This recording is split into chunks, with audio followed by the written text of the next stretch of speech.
Le robot va pouvoir, à la manière de la fourmi du désert, partir d'un point donné, explorer son environnement et rentrer tout droit à ce point donné, rentrer tout droit en fait, à sa maison, avec une précision centimétrique, sans GPS ni cartographie.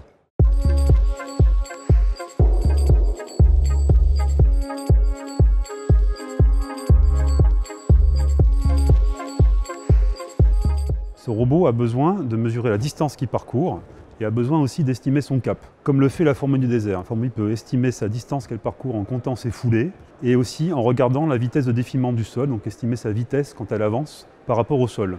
Elle a besoin aussi d'estimer son cap et pour ça elle ne va pas utiliser de boussole magnétique mais elle va utiliser une boussole céleste qui est une boussole qui va lui permettre de s'orienter par rapport au ciel. On a développé la même chose sur ce robot Handbot. Donc le robot peut estimer sa distance, compter ses foulées.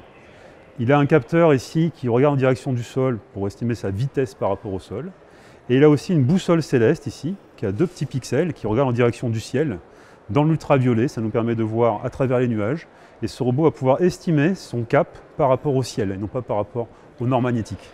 Alors il faut savoir que dans le ciel, il y a de la lumière polarisée, c'est la lumière du soleil qui est diffusée dans l'atmosphère. Donc cette lumière polarisée forme des lignes dans le ciel, comme des cercles qui sont autour du soleil. Donc ces cercles bougent avec le soleil, et ces cercles en fait, qui forment des lignes peuvent être vus quand on est sensible à la lumière polarisée. Donc, on peut donc mesurer son orientation par rapport à ces lignes qui sont formées dans le ciel.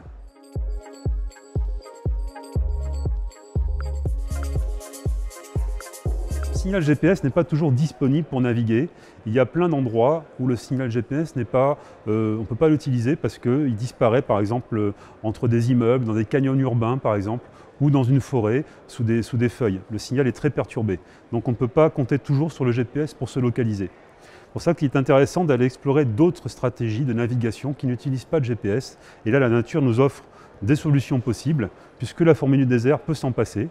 Elle peut faire plusieurs centaines de mètres, voire même des kilomètres, et rentrer à la maison sans aucun GPS, bien sûr. On peut aussi utiliser une boussole céleste, qui n'est pas une boussole magnétique, parce qu'il se trouve que le pôle magnétique actuellement est en train de dériver. Il part du Canada, il va vers la Norvège. C'est un mécanisme qui est en train de s'accélérer, on ne sait pas pourquoi. Et là, c'est intéressant d'avoir aussi une boussole qui n'est pas magnétique, mais qui est uniquement optique par rapport au ciel, de manière à s'affranchir de ces problèmes de dérive de pôle magnétique. Il faut savoir aussi que le champ magnétique, aussi, un compas magnétique est très perturbé par des champs électromagnétiques qui existent. Donc c'est aussi intéressant d'avoir une autre manière de mesurer le cap.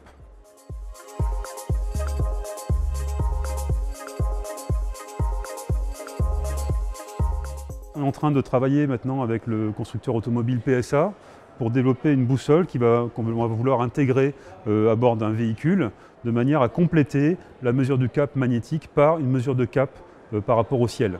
Et ça, c'est aussi très important dans le cadre du véhicule du futur qui sera autonome, où on ne peut pas se permettre de perdre le cap, puisque c'est très important pour la navigation.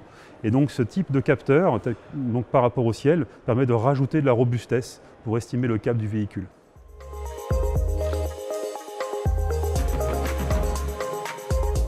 Donc c'est un robot hexapode, un robot à 6 pattes. Il y a 3 degrés de liberté par patte. Donc vous voyez, une patte ici peut tourner comme ça, comme ceci, comme cela. Donc, il y a 3 moteurs par patte, donc il y a en tout 18 moteurs, 18 degrés de liberté, qui sont pilotés pour permettre à ce robot d'avoir une locomotion de type hexapode. Donc une locomotion assez proche de la locomotion des insectes, à 6 pattes. Pour construire ce robot, il faut une imprimante 3D pour faire ces pièces en plastique rouge là, que vous voyez. Il faut acheter des servomoteurs du commerce. Ensuite, faire de nouveau d'autres pièces en imprimante 3D et puis acheter des cartes électroniques, comme par exemple des cartes Raspberry, qui sont maintenant très connues. Et puis faire un petit peu d'électronique, mais tout ça est complètement libre. En tant que chercheur, nous avons une obligation de mettre à disposition du public à la fois les données expérimentales que nous produisons et aussi les moyens qui ont permis de produire ces données.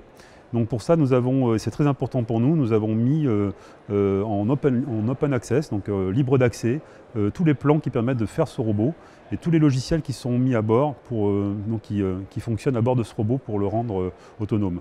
Donc tout est complètement libre d'accès et c'est très important pour nous, ainsi que les papiers aussi sont libres d'accès, donc les publications qui ont servi donc, à concevoir ce robot.